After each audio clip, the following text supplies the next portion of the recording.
What's going on, everybody? Blacktop to the Boondocks with Pace. It's January the 9th, 2026. I'm sitting out here on my front porch having a cup of coffee. Thought I'd take time and go ahead and start working on that 2025 highlight reel that I've been talking about making. So, just a little quick recap of last year. If you want to actually roll back to the end of 2024, I had, in 2024, I got rid of my fifth wheel RV. Had a lot of fun with that over the years. I just got to the point I wasn't using it, getting my money's worth out of it, so I went ahead and sold that and decided I was going to start branching off into. I wanted to downscale a little bit and do some overland type camping, not necessarily going to improved campgrounds and camping. So in late 2024, I had been researching overland trailers, and what I ideally wanted was one of those where you can sleep inside the trailer and haul your gear on the same trailer, but it just was not in my budget. Them things were incredibly high, so I got to looking around. I actually found something I liked. I drive a Jeep Wrangler, and I found a product called Jeep Addax trailer,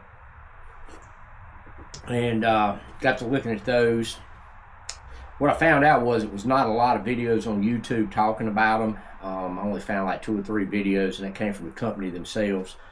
There was no like independent owners posting videos with pros and cons. So anyway, come to find out, I thought the Jeep Addax trailers were incredibly high for what you got. But then at the end of 2024, I found they were running a deal on their website where they were doing like a clearance or closeout on some previous year models. So I went ahead and I found a 2022 Jeep Addax, which I found to be in my price range. And it was actually outfitted, because pretty much it's like you buy it as is. So it was outfitted the way I wanted it. So I went ahead and made the online purchase. And then right there, it was I think it was in January of last year. So then I found out after I made the online purchase, the company is in Salt Lake City, Utah, and the guy called me and wanted to talk about crating it and shipping it and all that. And come to find out, it would actually probably have been cheaper for me to drive out there, pick the trailer up, and drive back home than it would to have it crated and shipped. So I called up a buddy of mine. I said, let's go on a road trip, and we took off on a road trip.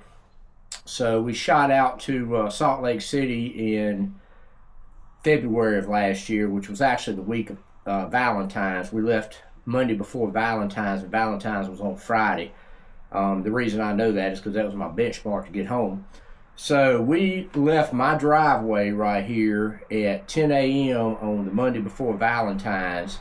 And I'm just I'm just north of Greensboro, North Carolina, just outside of Greensboro, just a few miles.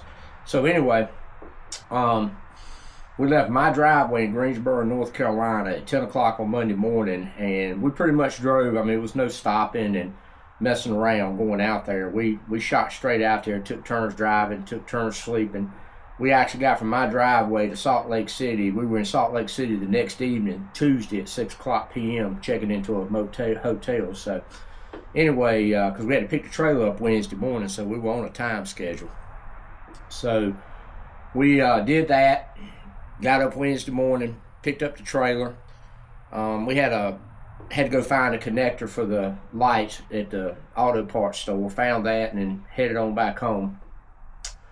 So we purposely drove hard out there because we want to give ourselves at least one day and a half to do some looking around out there. I personally have been out there before, not to Utah so much, but I lived out west when I was in the military. But my buddy had never been out that way, so he wanted to see a little bit of the country. So when we left Salt Lake City, we got to looking around, found out. Actually, I think I did that the night before while we was at the hotel.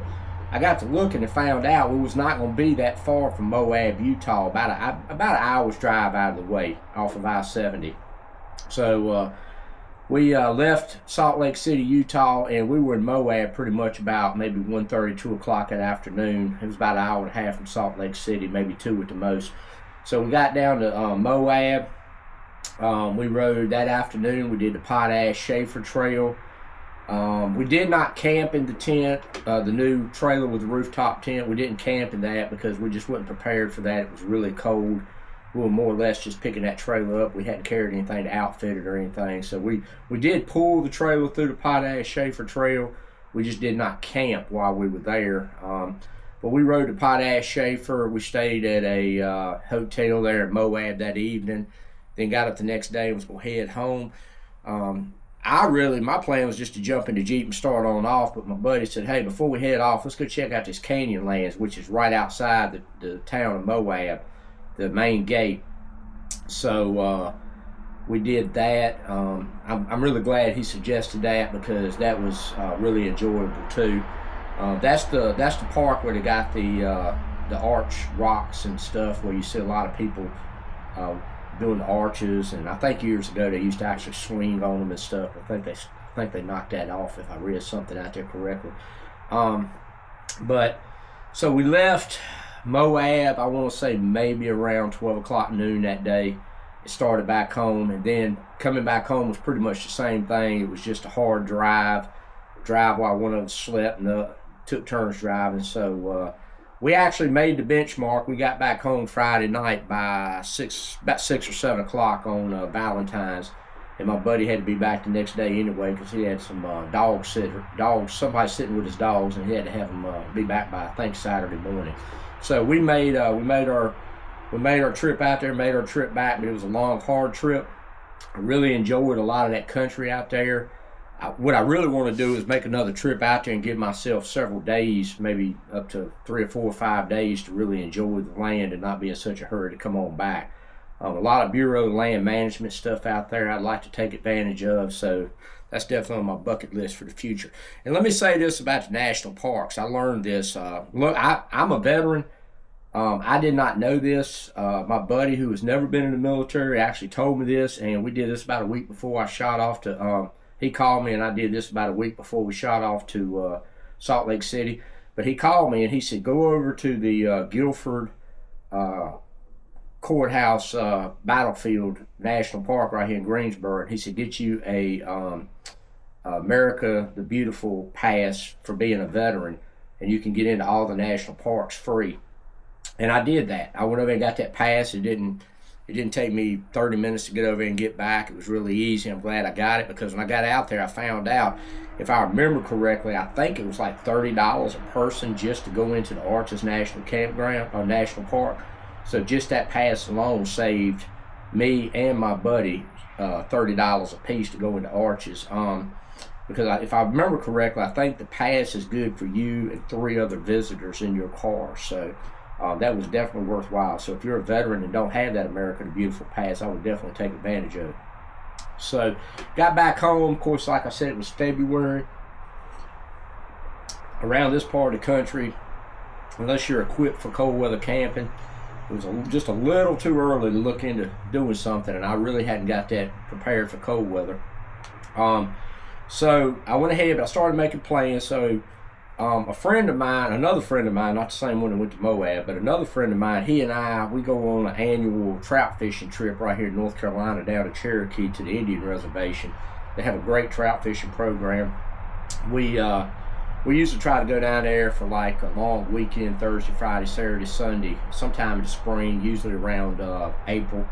And so this time, I took the Addax trailer down there. I called it KOA, which I know KOA is not dispersed, and that's definitely an improved campground. But I figured it'd be a good shakedown trip for my first trip out.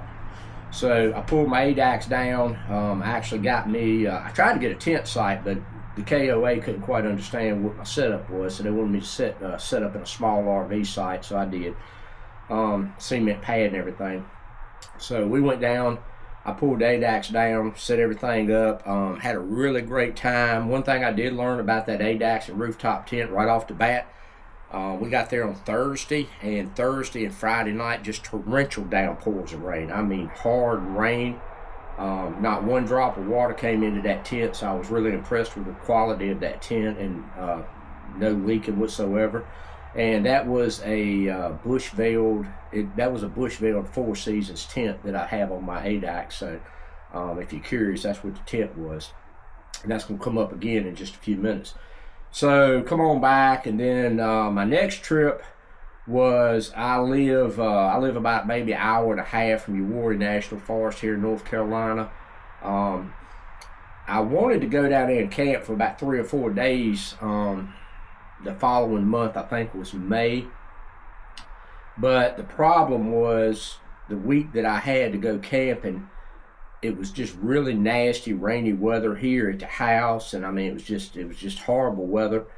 And so I decided I would try to see what. So I held off. I was going to leave like on a Thursday and go down and come back Sunday, but I held off, and then I woke up Saturday morning. The weather broke, the sun come out, it started looking nice. So I went ahead and hooked my stuff up and took off early Saturday morning, not too early, but Saturday morning. Got down to Uwharrie around lunchtime, actually pitched a camp, and stayed Saturday night, and then had to come back home Sunday. So I went down for like a one night, just a quick trip, had a good time, took my dog with me solo camping.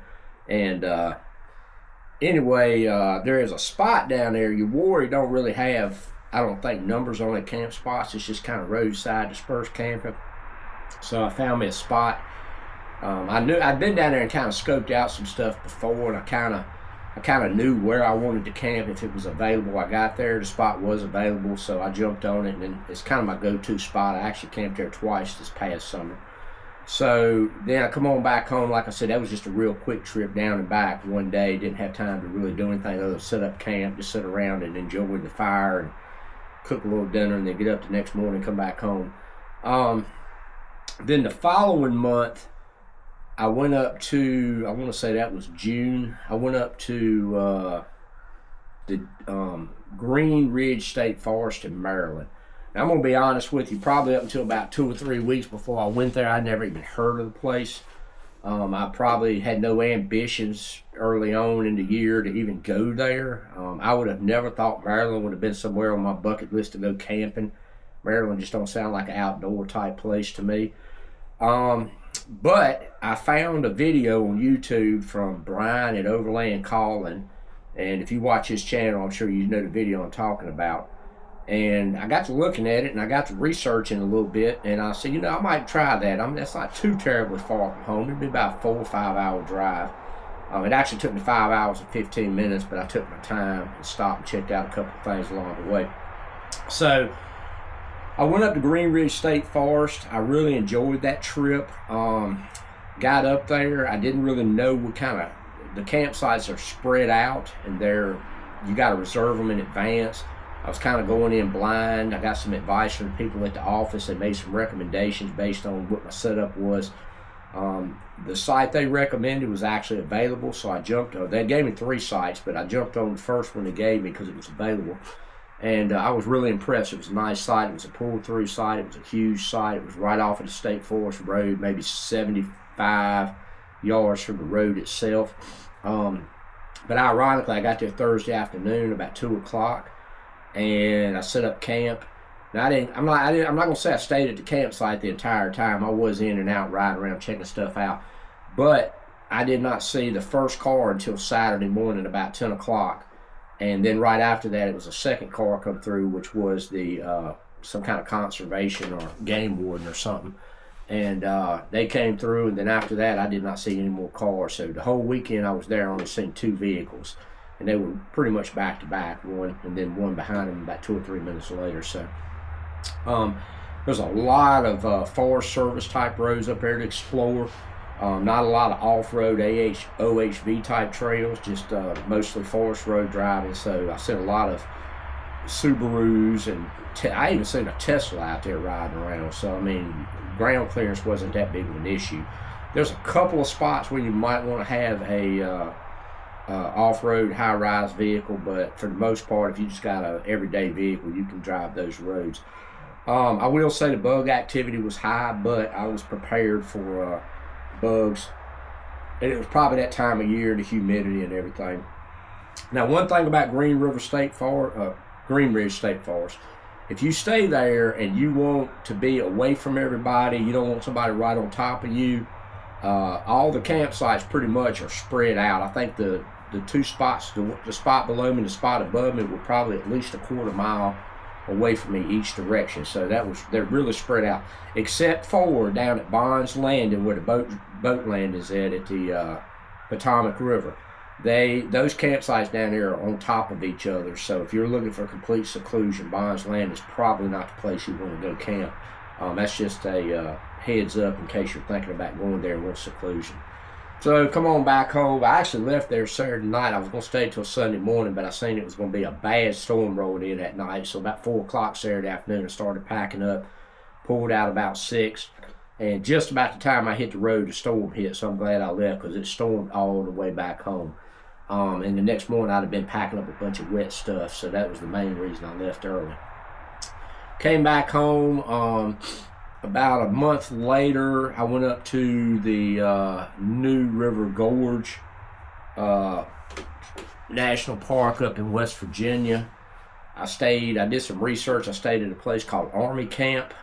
Army Camp's only got about 9 sites. They're right on top of one another, but they're dispersed type campus sites. No hookups, no amenities or anything like that. They have a bathroom you can walk to, but no showers. And it's right on the New River. You can walk over to the New River. They got a beach for fishing and lounging and stuff like that. So, I say dispersed camping. It's not really dispersed camping. I mean, you're right on top of people. It's just no hookups, no amenities type thing. But I went up there. Luckily, it wasn't my plan, but I went up there on a Tuesday, and I was planning on going up Tuesday and coming back, I think, Friday. I think that was what my schedule was. I was really surprised when I got there on a Tuesday that when I pulled into the campground was slap full. And I was like, this is bad, because that's kind of the only place I'd really planned on. I didn't have much of a backup plan. I did have an idea about a place down the road, but I wasn't too sure about wanting to even stay there in the first place. But luckily, just as I was driving around the second pass through the campground, I noticed a vehicle pulling out. The guy said he was leaving, so I jumped on that spot, which was actually a pretty nice spot. I want to say it was number 5 at the Army camp. And just as I got out and started hooking up, I mean, cars were just pouring in there looking for a camping site. So I was like, man, I'm glad I got there when I did, because camp spots were at a premium. And there was, I can't remember the name of the 2 campsites, but if you come out of Army Camp and go across the river, there's a bridge right there. As soon as you come out, it goes over New River. And then when you go across that and turn left, it's another Forest Service road. And there's 2 more campgrounds down there. And they are much larger than Army Camp. They got more spots. But I did ride over there, and I was really surprised. Every one of those spots was full.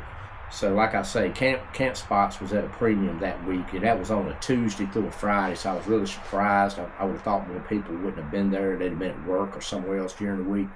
But it was, I want to say, August, so it probably was vacation time for a lot of people. I enjoyed that trip. I went up, it was good camping. It was no really off-road trails or anything. It's got some hiking if you want to do some hiking. But as far as just off-roading and jeeping and stuff like that, it really wasn't anything like that. It was just more or less camping and relaxing, maybe getting a little fishing in, checking out some of the local sites at the national park. They got that huge bridge that goes over the top of the New River Gorge. So anyway, that was a enjoyable trip, but that was mostly just camping, like I said. Come on back home. My next trip was down to Uwharrie National Forest. About a month later, I went down and stayed Thursday through Saturday. This time I went down, I had a little more time at Uwharrie, and I actually took advantage of their OHV trails they have down there. They got some really good OHV trails, easy, moderate, difficult levels. I rode all the easy and moderate trails while I was there. I was by myself with just my dog, so I wasn't too sure about the difficulty part, so I just rode the easy and moderate. Stayed at my same campsite I stayed at previously, my go-to site, had a really good time. They do have a lake there called Lake Baden, and it's supposed to be a really good fishing lake if you believe what you read on the internet. So my plan this coming year is to be able to get a kayak rack on top of my Jeep and start taking that with me when I go. And I'd like to be able to launch my kayak down there and try to get some fishing in. And there is a spot down there, unless they've done something different since the last time I checked it out, which was January 2024, and I just rode down there for the day exploring. you can drive on the Forest Service road all the way down to, somebody's coming down the road by my house. You could drive all the way down to the lake if you got a high clearance vehicle, and you can, in a four-wheel drive, you could probably drive all the way down to the lake unless they've changed that, and launch a kayak there. Or they got a campground and a boat dock up a little bit further up north from where I camp at. So I think it's called Arrowhead or Arrowwood something. Anyway, so had a good time on that trip. Come back home. So ironically, the very next trip I went on, which was going to be the last trip of the year, I thought would be, I really thought it was going to be just more or less a really easygoing, laid-back type trip. It wasn't going to be in the woods. It was actually going to be at the coast, right up on the ocean. I went down to the Outer Banks, and I stayed at Oregon Inlet Campground. And that is a no hookup campground. Well, for tent camping. It's no hookups. They have a bath. They got bathrooms, but they don't have showers. So, but it's only about maybe 5 or 6 miles outside of Nag's Head. You got stores within an easy drive. If you forget something, you know, you're not out in the middle of the boondocks anywhere. So my main thing was I was going to go down there and just do a little surf fishing, because the drum and the blues were supposed to be running real good. And anyway, the plan was I was going to go down, set up my rooftop tent, set up my camp and stuff, and just kind of stay there, drive on the beach during the day, do some fishing, come on back at night, and just kind of hang out at the campground, and then, you know, do that for a couple of days. So I had to book that campground in a couple of weeks in advance, because I think they were at a premium too. And then right before I got ready to leave, it looked like the wind was going to be up a little bit, but I decided to keep on going. So I drove down there, and on the way down there, I noticed the wind was getting worse and worse. And then when I got there, the wind was definitely up. But I went ahead and hung out and endured it. So that entire time I was there, with the exception, no, let me see, I was there about 4 days. It was only the first 2 days. The first 2 days, the wind, well, let me say this, the first 2 days I was there, the wind was really bad. The ocean was horribly choppy. I mean, you couldn't even fish if you wanted to. As far as beach driving goes, when you drove up to get on the beach, it was no beach to drive on, because the ocean was all the way up next to the dunes, so that was pretty much a waste. It looked like a hurricane, but they didn't say anything about a hurricane, but it looked like hurricane-type conditions. And then at the campground, it was so bad that you would have to tie or just hold it. I mean, you couldn't leave anything laying out loose, or it would just blow away. I mean, I'm talking about not light stuff. I'm talking about just, you know, unless it was like a cast iron pot, it was going to blow away. So I had to pretty much, if I wanted to get something out and use, I had to get it out and use it, put it right back up. Cooking outside was really, really hard, because you had to, it was hard to keep the fire going on my propane cooktop. Then you had to keep everything shielded to keep sand from blowing in your food. Then I had to eat in my Jeep. When I went to eat, I'd have to sit in my Jeep with the doors closed and the windows up so sand wouldn't get my food. But that kind of wrapped up my year. Like I said, what I thought would have probably been the easiest and, you know, the easiest going trip of the year turned out to be, ironically, turned out to be the most challenging. I did learn my tent does really well in the rain. It does really well in the wind, so I'm pretty impressed with my rooftop tent. I look forward to doing a lot more adventures in 2026. I hope to branch out and see some different things. I will be honest with you, Uwharrie is kind of my go-to spot. So if I've got like maybe 1 or 2 days, just a quick there and back camping trip, Uwharrie is my go-to spot. But I would like to branch out and check out some national parks and maybe some more national forests. So it's January 2026. Probably going to give it another month or two, let the weather warm up just a little bit, and we're going to get back into action. I look forward to seeing y'all then. I got some new stuff planned for this coming year. I'm going to kind of beef up my video technology. So anyway, I look forward to it, and I look forward to seeing y'all here in a couple of weeks.